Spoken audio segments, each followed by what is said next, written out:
My name is Kravath. I've killed 47 humans. Today I met the 48th. He didn't run. That's the part that still haunts me. Not the kills that came after. Not the blood or the screaming or the way everything Listen, fell apart. We're not alone It's here. that The first shadows are moment on moving. the It's close. observation ridge, We need to watching the move, transport now. pod dump its cargo up into the drop zone, seeing 7 humans scatter like wounded prey animals. And one who walked, not jogged, not sprinted with that desperate energy humans get when they realize what's happening to them. He just stepped out of the pod, looked at the jungle stretching green and black and volcanic red toward the horizon, and started walking. Like he was going to meet someone for coffee, like the cameras weren't watching. Like my pack and I weren't positioned on the ridge with our light spears primed and our drones circling, and 50 million viewers across 12 star systems placing bets on which one would die first. The betting algorithms went haywire. I watched the odds spike on my tactical display. The human who walked designated target 7 jumped from 12-1 underdog to 3-1 favorite in 40 seconds. The AI couldn't process the behavioral pattern. Neither could I. Prey don't walk. Predators walk, I should know. I've been doing this for 6 seasons on Quiet Morning. 73 hunts, 47 human kills. 3 Drillic, 2 Yanari packs, 1 Kelthex that nearly took my arm off before I put a spear through its skull. I know prey behavior, I know the patterns, the running, the hiding, the desperate scrambling for water sources and shelter, the inevitable mistakes that come from panic and exhaustion, and the terrible understanding that no one is coming to save you. This human didn't panic. He walked into the jungle like he owned it. Anomaly, Tracker Vin said from the drone control station behind me. His skin had shifted to that mottled orange that meant confusion. Target 7 displaying atypical stress markers. Heart rate elevated, but controlled. Breathing steady. Gait suggests familiarity with hostile terrain. Background scan, I asked. Vin's claws clicked across his interface. Captured at Kepler's Reach, older male, 46 standard years. Listed occupation wilderness guide. Origin planet Earth. Earth, a class 7 death world. Gravity 0.98 standard. Atmosphere composition toxic to 60% of known species. Apex predators in every biome. Humans evolved there, which explained why they made such entertaining prey. They were tougher than they looked. Lasted longer, put up better fights, but they still died. They always died. Maintain standard protocol, I told Vin. Focus primary coverage on the runners. But keep a drone on target 7. I want to know what he's doing. What he was doing, apparently, was examining trees. I watched the feed as he moved through the undergrowth. He didn't rush. He stopped every few minutes to study the vegetation, the volcanic vents bleeding heat into the air, the pattern of light filtering through the canopy. He ran his hand along bark. He tasted water from a stream. He looked up at the sky, tracking the alien sun's position. He was learning the terrain, not surviving it, learning it. My secondary heart skipped a beat. That small detail, that tiny deviation from expected behavior, triggered something in my memory. Something I'd been trying not to think about for 14 months. The last time I'd seen a human act like this. 14 months ago, Season 4 Hunt 61, 8 humans standard extraction from a frontier transport hub. Young ones mostly. Humans in their late adolescence, that phase where their species is all reckless energy and underdeveloped threat assessment. Easy content, good viewer numbers. One of them had been different. His name was Elias Ashford, 19 standard years old. Dark hair, lean build. Pre-medical studies according to his file, which meant nothing to me at the time. They all had occupations. They all had lives. None of it mattered once they hit the drop zone. But Elias hadn't run like the others. He'd run, yes, but with purpose. Direction. He'd stopped at specific intervals. And when he stopped, he'd done something strange. He'd left marks. I'd noticed it on the drone footage afterward during the highlight compilation. Elias had carved symbols into tree bark, arranged rocks and patterns, broken branches at odd angles. At the time, I'd assumed it was panic behavior. Humans did strange things under stress. Their minds fragmented. They performed meaningless rituals to feel control. But what if the marks weren't meaningless? What if Elias had been leaving a message? I pulled up the archive footage on my personal display. The hunt had been profitable. Good struggle. Elias had lasted 3 days longer than his companions. The final sequence had been particularly compelling. He'd stood at the edge of a cliff, surrounded nowhere to run. He'd looked directly into the camera drone, and he'd said something. I'd never bothered to check the translation. The words didn't matter. Prey begged. They all begged. It was part of the experience, the final dramatic beat before the kill. But now, standing on this ridge watching another human walk calmly into my jungle, I pulled up the audio file. The translation buffer processed. The human words rendered into my language. My father will find you. My skin went cold. That gray-white color that humans probably couldn't see but that every Verith recognizes fear. My father will find you. Not a plea, not a prayer, a promise, a warning. And then Elias had said something else, something the translator had flagged as nonsensical. A string of sounds, dots and dashes, code. I ran it through the database. Morse code, ancient Earth communication system. The translation came back in seconds. Dad, not random. Genetic, my tertiary heart stuttered. I looked back at the live feed. Target 7, the human who walked, 46 years old. Wilderness guide, origin planet Earth. I accessed the detailed scan Vin had run, pulled the genetic markers, cross-referenced with Elias Ashford's file, 99.7% match. Father and son. The human walking into my jungle wasn't prey. He was a hunter, and he'd come here deliberately. He'd let himself be captured. He'd traced his son's path across light years and trafficking networks and the legal gray zones where my species operated. He'd found Quiet Morning. He'd found us. And he'd walked into our jungle to do what exactly I watched him on the screen. He'd stopped near a cluster of volcanic vents where the ground temperature spiked to dangerous levels.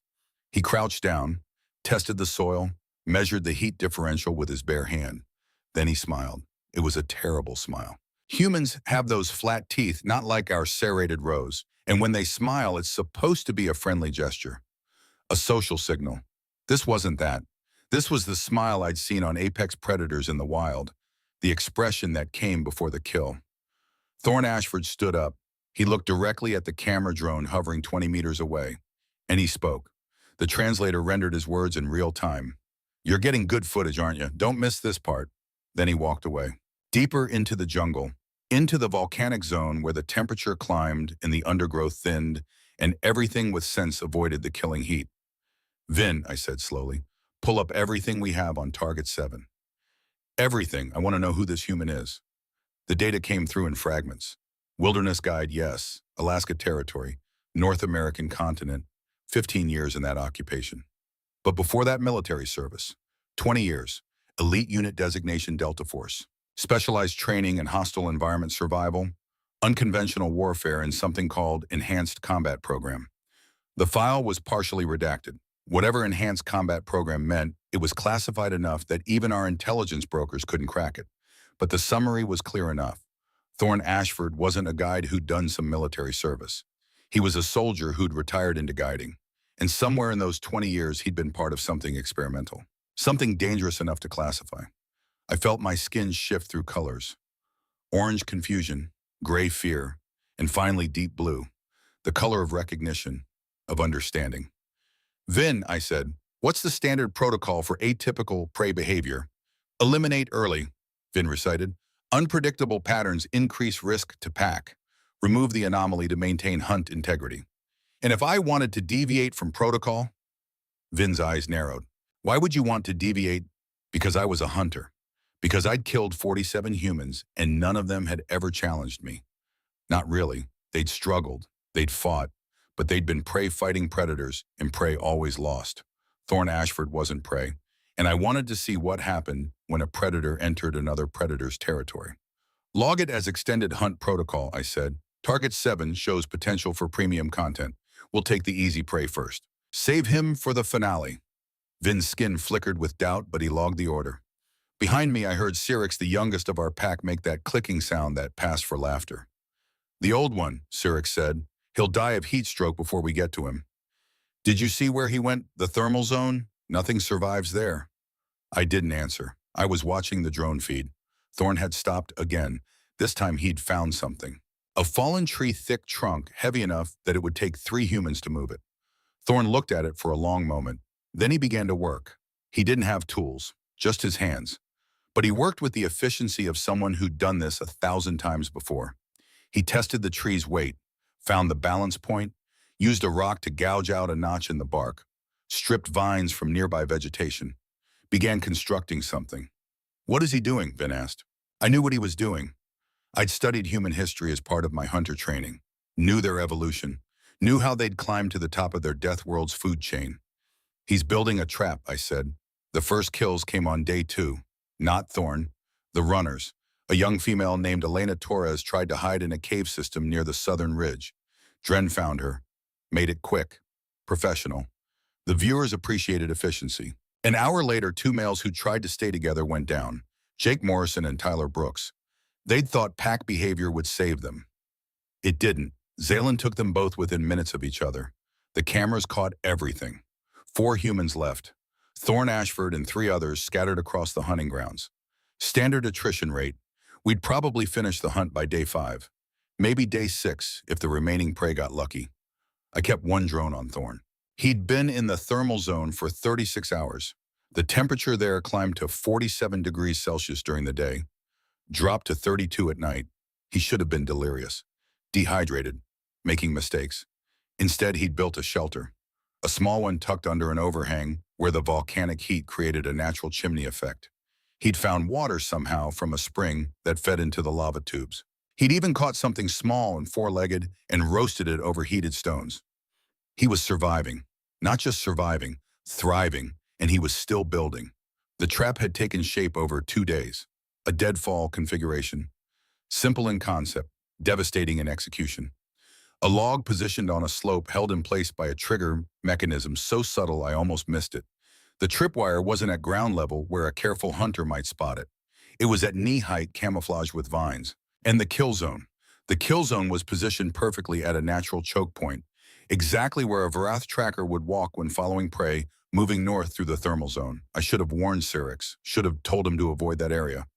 But I didn't, because I wanted to see if Thorn could actually do it. If a human alone, weaponless in a hostile environment designed to kill him, could turn predator. Syrinx triggered the trap at dawn on day 3. I heard it before I saw it. The sharp crack of the release mechanism, the heavy thud of impact, and then the screaming. That high-pitched keening sound Varath make when they're dying. I accessed the drone feed, ran to the location, found the Syrinx pinned under 300 kilograms of wood, 3 sharpened stakes punched through his torso, gray blood pooling on the ground, his light spear fallen meters away, his communication device sparking damaged. He was still alive, barely. His eyes found me, tried to speak. Only blood came out. I heard movement behind me, turned, saw Thorn Ashford emerge from the undergrowth. And he didn't look surprised, didn't look scared. He walked up to Syrinx, looked down at him with those flat human eyes, and crouched beside the dying hunter. "My son," Thorn said quietly. The translator rendered his words. "His name was Elias. You killed him on camera last season, made entertainment out of his fear, broadcast his death to millions." Syrix's eyes widened. Recognition. Horror. Thorn picked up the light spear, examined it briefly, set it aside. He took Syrix's supply pack, checked its contents, transferred items to his own pockets. Water purification tablets, a small medical kit, a serrated knife designed for taking trophies. All of this while Syrinx watched bleeding out, unable to move. "I'll make you a deal," Thorn said. "Tell me everything about your pack. Names, positions, patrol routes, how many hunters, how many support staff, where they sleep, how they communicate. Tell me everything and I'll make this quick." Syrinx tried to speak, tried to refuse, but the pain was too much. And the fear, that terrible understanding that the roles had reversed, that the prey had become predator. He talked, told Thorn everything. Pack composition, communication frequencies, standard operating procedures, the location of our camp near the eastern ridge. He also told Thorn about me, about how I'd personally supervised Elias's hunt, how I'd been the one to give the final kill order. When Syrinx finished, he looked up at Thorn with something like hope in his eyes. "The deal," he rasped through the translator. "You said quick." Thorn nodded slowly. He stood up, and he walked away. Behind him, Syrinx started screaming, cursing, begging, threatening.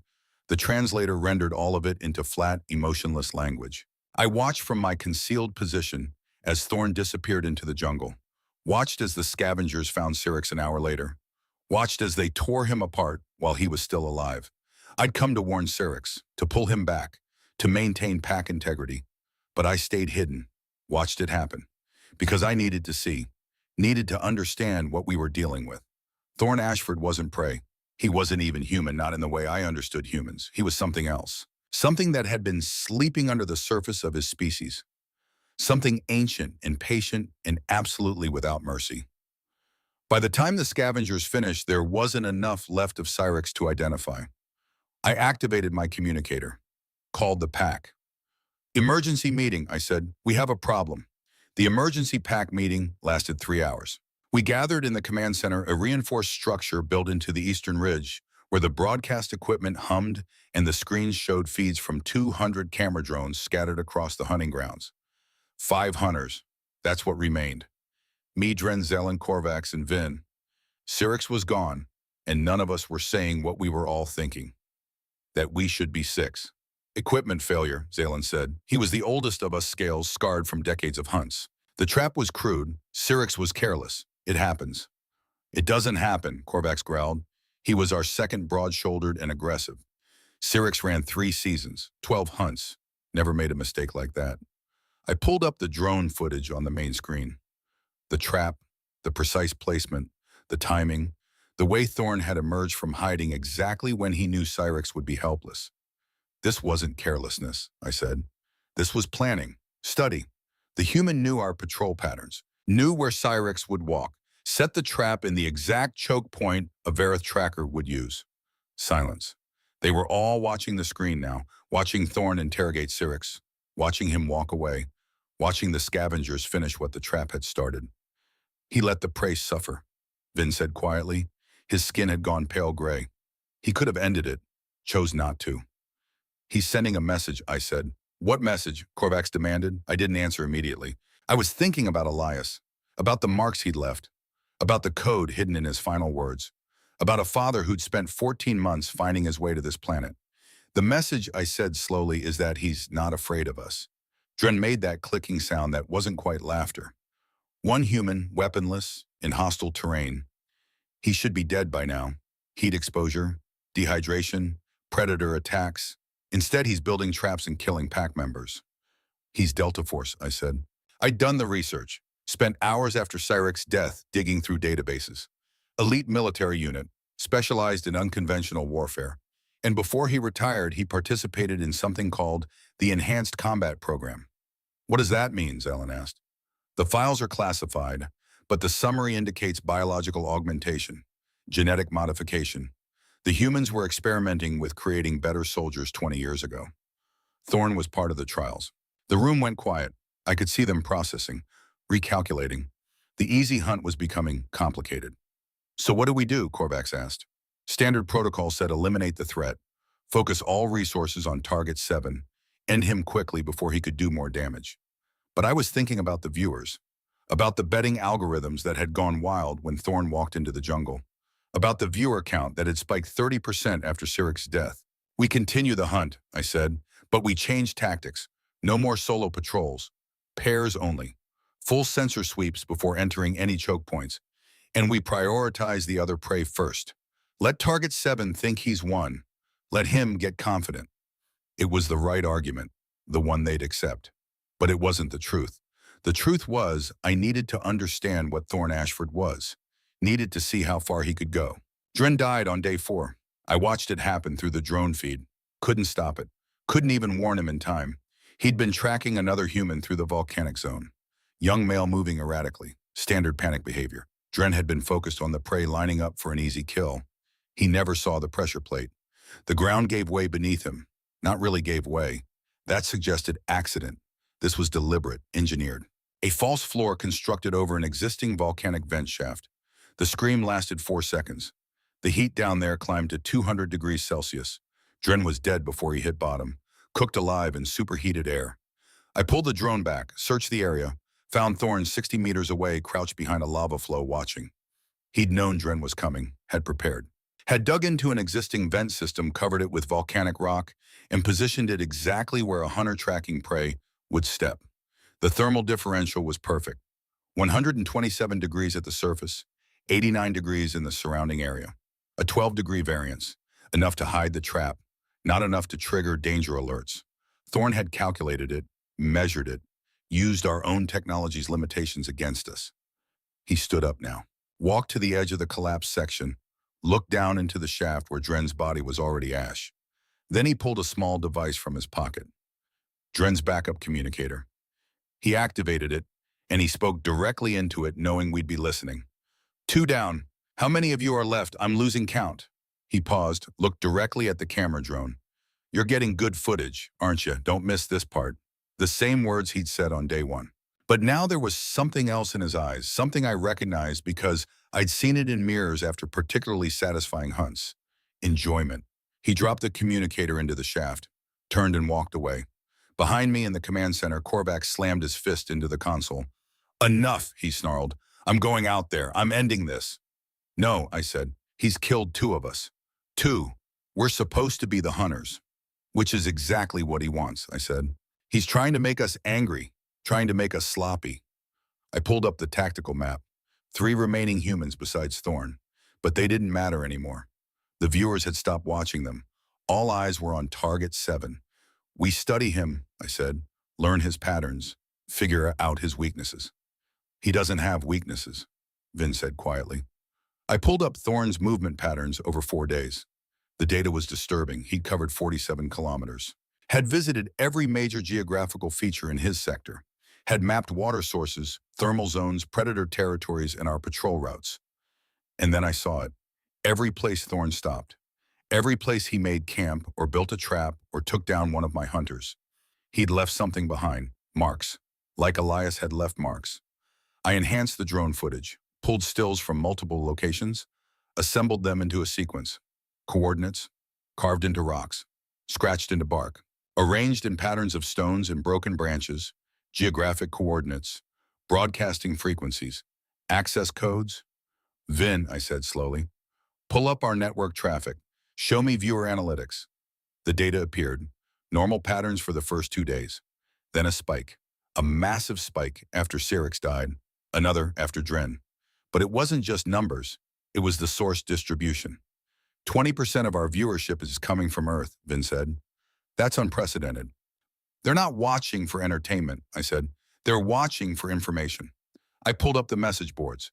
The human language forums. The threads had exploded. "Decode the coordinates. He's leaving evidence. Call coalition enforcement." Thorn wasn't just hunting my pack. He was exposing us. Documenting our operation. Using our own broadcast network to build a case that would bring down the entire bloodsport industry. "Every kill is evidence," I said. "Every mark is proof. He's building a case against us." Then I dug deeper. Found something that made my blood run cold. A name buried in the network's corporate structure. Hidden behind shell companies and legal proxies. But traceable if you knew where to look. Vincent Cross, human. Former Earth diplomat. Listed as Chief Operating Officer of Quiet Morning Entertainment Network. A human. Running a network that killed humans. For profit. I pulled his file, 56 years old.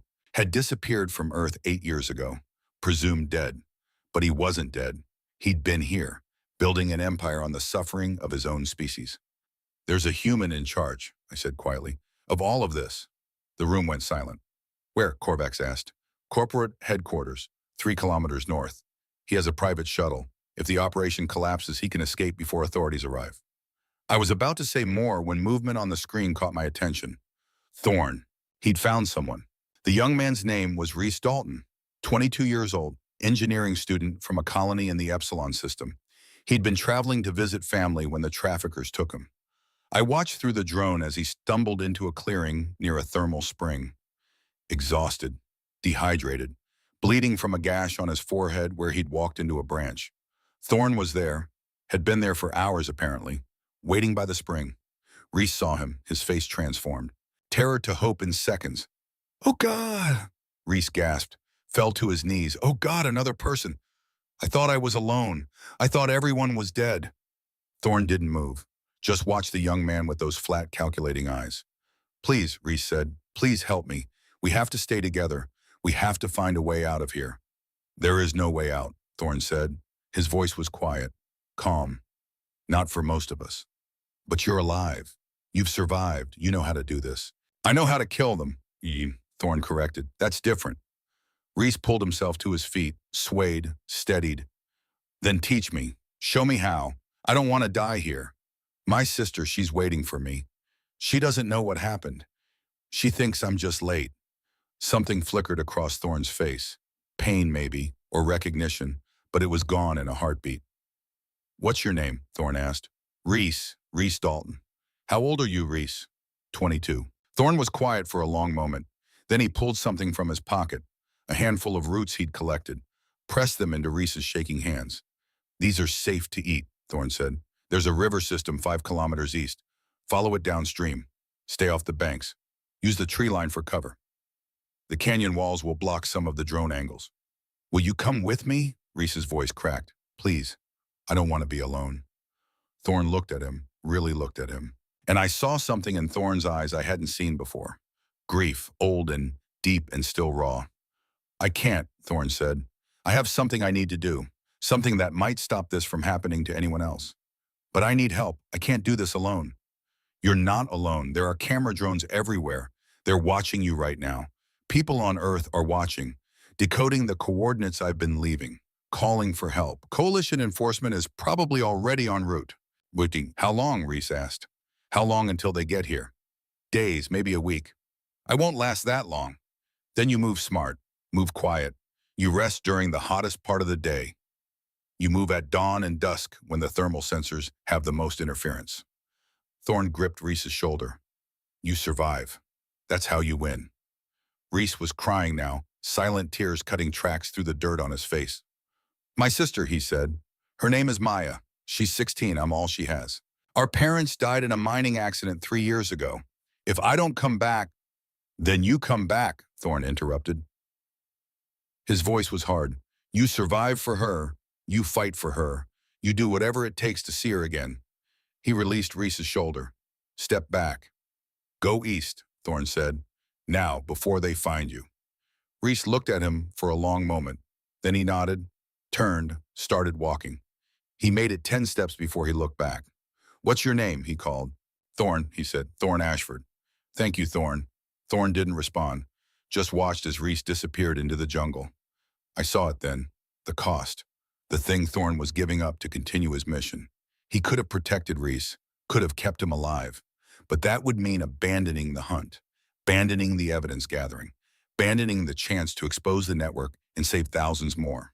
One life versus thousands. Thorne had made his choice, and it was destroying him. I watched his face in close-up on the drone feed. Watched him stand there alone by the thermal spring. Watched his hands shake. Watched him close his eyes and take a long shuddering breath. When he opened them again, the grief was gone. Buried. Locked away. The predator was back. The hunters found Reese Dalton on day 5. I wasn't there. Didn't want to be. But I watched the footage afterward. Had to. It was my job. Reese had followed Thorne's advice. Had moved east. Had found the river. Had survived for 30 hours on his own. Not long enough. Zalen and Korvax cornered him near the canyon. Gave him no chance to run. No chance to fight. They made it quick. Professional. The way we always did when the prey had put up a good chase. But I saw Reese's last words on the footage. Saw him look at the camera drone. Saw him speak directly into it. My name is Reese Dalton, he said. His voice was steady, clear. My sister is Maya Dalton, Epsilon Colony. Tell her I tried. Tell her I love her. Then Zelen fired, and Reese was gone. I sat in the command center afterward, alone, watching the viewer counts climb, watching the human forms explode with rage. They killed him. He was 22. His sister is 16. This has to stop. And under all of that, a different kind of message. Colder, more dangerous. Coordinates decoded. Coalition enforcement dispatched. ETA 96 hours. We had 4 days, maybe less. I pulled up Thorne's location. He was moving north, toward the corporate headquarters, toward Vincent Cross. He'd known about Reese, had probably heard the kill on his stolen communicator, and he was still moving, still hunting, because stopping would mean Reese died for nothing. Korvax and Zalen came for Thorne on day 6. I'd ordered them to wait, to observe, to maintain distance. They didn't listen. We're ending this, Korvax said, before it gets worse. I didn't stop them. Wanted to see what happened when Thorne faced 2 experienced hunters in open combat. They found him in the volcanic zone, set up overlapping fields of fire, had communication protocols, had learned from our mistakes. It didn't matter. The ambush came from above. Thorne dropped from the canopy onto Zalen, 14 meters straight down. landed on the hunter's shoulders with enough force to crack bone. He used Zalen's own trophy knife to open his throat before Korvax could react. Korvax was fast, spun and fired in one motion. The energy bolt should have taken Thorn's head off. Should have. Thorn moved, faster than any human I'd seen. That enhanced combat program, whatever they'd done to him, it had made him faster, stronger. The bolt missed by centimeters, burned his shoulder, scorched through clothing and skin. Thorn didn't scream, didn't slow down. He closed the distance in 3 strides, got inside the light spear's effective range, and then it was hand-to-hand. I watched a human without weapons go toe-to-toe with a Varath hunter in full combat gear. Watched Thorn use leverage, angles, terrain, every move calculated, efficient. It lasted 90 seconds. When it was over, Korvax was on the ground with his own light spear embedded in his chest. Thorn was standing over him, bleeding from a dozen wounds, breathing hard. Korvax looked up at him, managed to speak. "You're no different from us." Thorn nodded slowly. "I know," he said. "That's why I'll win." He took Korvax's equipment, his communicator, his access codes. Then he looked directly at the camera drone. "Kurvath," he said, knowing I was watching. "I'm coming for you next. And then I'm coming for your paws." He walked away. North, toward the command center, toward me. I looked at Vin. His skin had cycled through every color in our spectrum. "Pack the equipment," I said. "We're leaving." "We can't leave. The contract is void. We've lost pack integrity. We extract now or we die here." But even as I said it, I knew we wouldn't make it. Thorn was already 3 moves ahead, and he knew exactly where we'd run. We didn't make it to the transport. Thorn was waiting on the ridge path, standing in the open.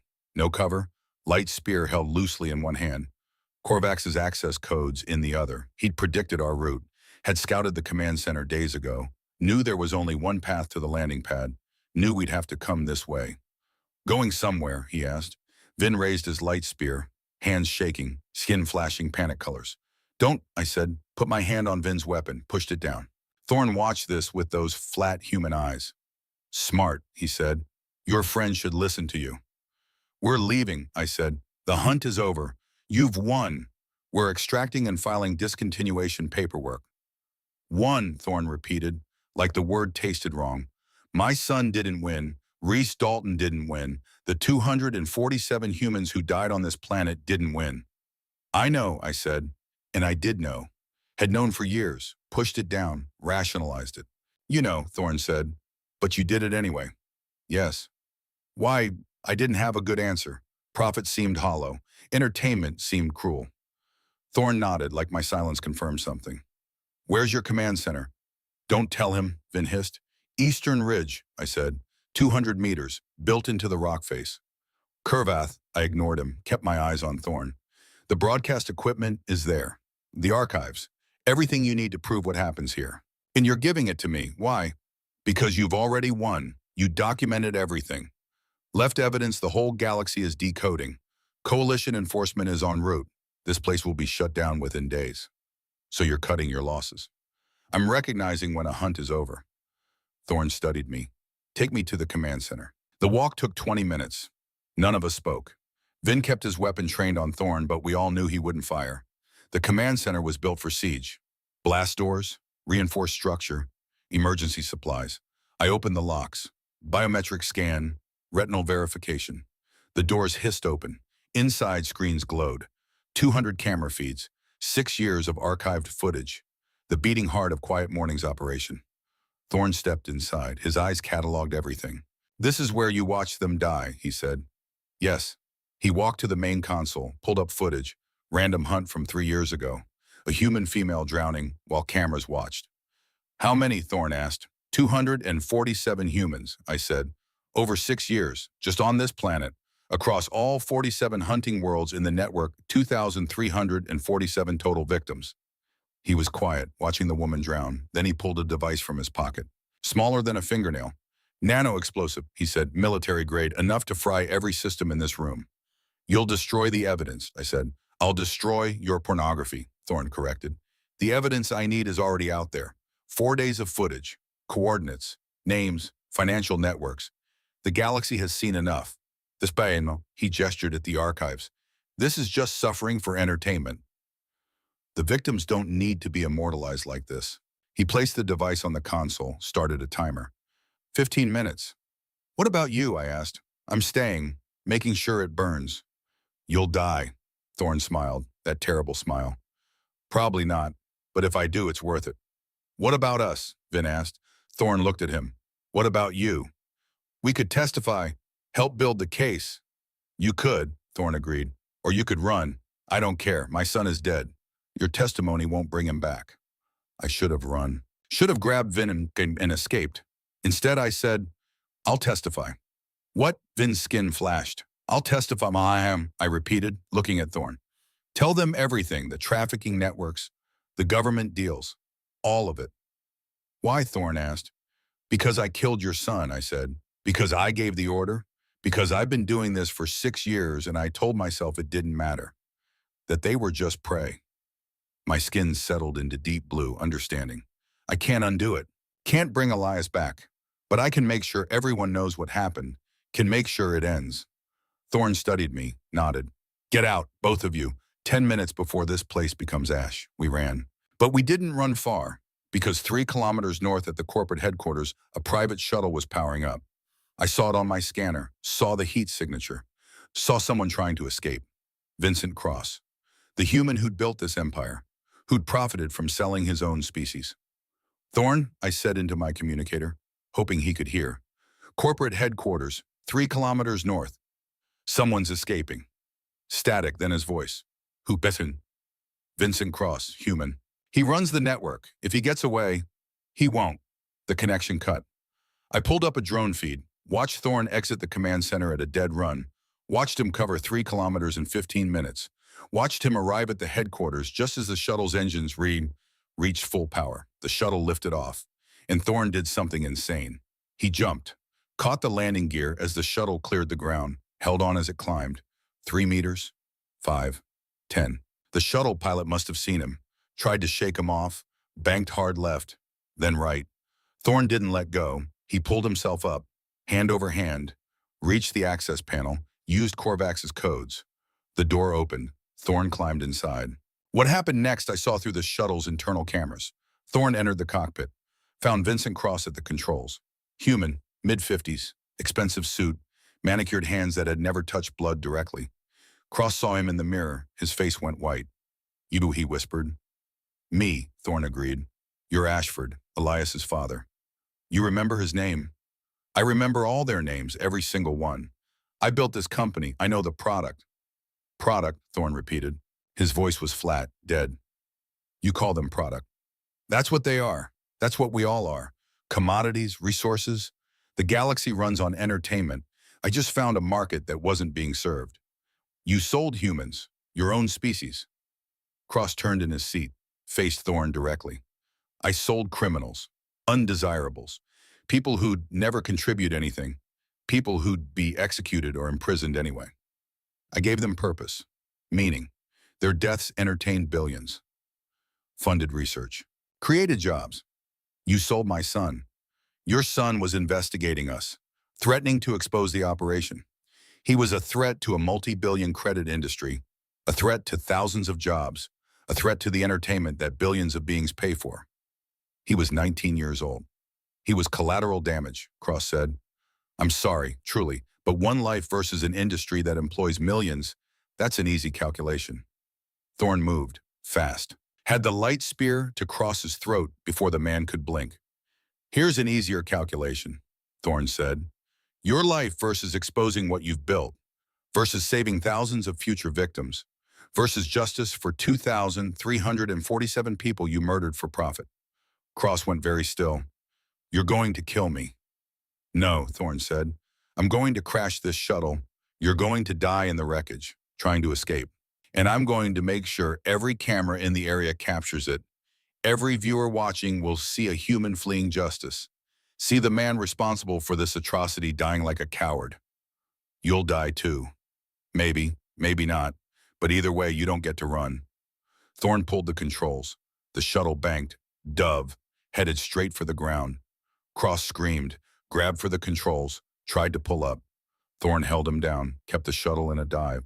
300 meters, 200, 100, At 50 meters, Thorn released Cross, kicked open the emergency hatch, jumped. I watched on the drone feed as he fell, 30 meters to the jungle canopy, hit branches that slowed his descent, crashed through layers of vegetation, hit the ground hard.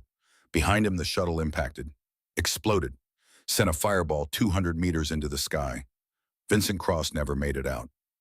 Thorn lay in the jungle for 3 minutes, not moving. I thought he was dead. Then he stirred, rolled onto his side, coughed blood, pushed himself to his knees. His left arm was broken. Ribs cracked, burns across his back from the explosion. But he was alive. He looked directly at the nearest camera drone. "My name is Thorn Ashford," he said, voice rough, barely audible. "My son was Elias Ashford, 19 years old, murdered on this planet 14 months ago for entertainment." He coughed, spat blood. "Vincent Cross is dead, but the network he built is still operating. 47 hunting planets, thousands of victims, governments taking bribes, entertainment companies profiting from murder." He pulled himself to his feet, swayed, steadied. "I'm transmitting coordinates, broadcasting frequencies, financial networks, names, everything you need to shut this down, everything you need to bring them to justice." He looked at the sky, where coalition ships would be arriving soon. "To everyone watching, to the families who've lost someone, to the people who thought they were alone, you're not, we're not, and this ends now." Then he collapsed. Coalition forces arrived 6 hours later. They found Thorn unconscious but alive, found Vin and me at the extraction point, found the command center burning, found the evidence Thorn had left, and they found the bodies. 4 Vareth hunters, 1 human CEO, 247 graves marking human victims over 6 years. The trials lasted 8 months. I testified for 40 hours, detailed everything, the capture networks, the trafficking routes, the government officials who took bribes, the entertainment executives who marketed human suffering. Vin testified, 3 other hunters from different planets, 2 capture team members. The trials shut down all 47 hunting planets. The Quiet Morning Network collapsed. Board members arrested, assets seized, galactic sentience accords amended, humans added to protected species list, retroactive. Every human death now legally recognized as murder. I got 12 years. Reduced for cooperation. Protective custody for 5 because the networks put bounties on witnesses. Fair. More than fair. I saw Thorn once during the trials, at Coalition headquarters. He was there to give a victim impact statement. We passed in a corridor, both escorted, both marked by what happened on Quiet Morning. He stopped, looked at me. I saw the scars, burns from the explosion, the way he moved favoring his left side where ribs hadn't healed right, but also deeper scars. The kind that came from becoming something you never wanted to be. "I heard you testified," he said. "Yes." "Why, brah?" I had a better answer now. "Because I needed to," I said. "Because your son left marks in the jungle and they meant something. They meant someone would care, someone would come, someone would make this matter." Thorn was quiet. Then he nodded. "He was a good kid," he said. "Wanted to be a doctor, help people. He died trying to expose this network, trying to stop it before anyone else got hurt." "I know, I read his files. He was brave, smarter than he should have been." "It's not your jungle anymore," Thorn said. "No," I agreed, "it's not." We stood there, hunter and prey, killer and father, the roles blurred beyond recognition. "I hope the nightmares fade," Thorn said finally, "for both of us." He walked away, limping, carrying at his son's memory and the weight of what he'd become to avenge it. I watched him go, wondered if he'd found peace, suspected he hadn't, but he'd won, had exposed the network, saved future victims, made his son's death mean something. 3 years later, Coalition prison. "My name is Kurvath. I killed 47 humans. I've spent 3 years thinking about why, about what made me look at sentient beings and see prey. I learned something from Thorn Ashford, something I'll carry forever. Humans don't run because running is what prey does. And humans stopped being prey 200,000 years ago on their death world. They climbed to the top of the food chain, developed tools, language, cooperation, became apex predators through intelligence and persistence and stubborn refusal to accept extinction. But they didn't stop there. They developed mercy, compassion, the capacity to choose kindness even when cruelty would be easier. Humans became apex predators despite choosing gentleness, built civilizations on cooperation, created art, in medicine and laws, dedicated themselves to healing and helping. They're predators who decided not to be predators anymore, until you make them. The most dangerous human isn't the soldier or warrior or hunter. It's the father who decides to stop being kind, the healer who becomes a weapon, the teacher who turns into a killer. Because they remember what they were, what millions of years of evolution created.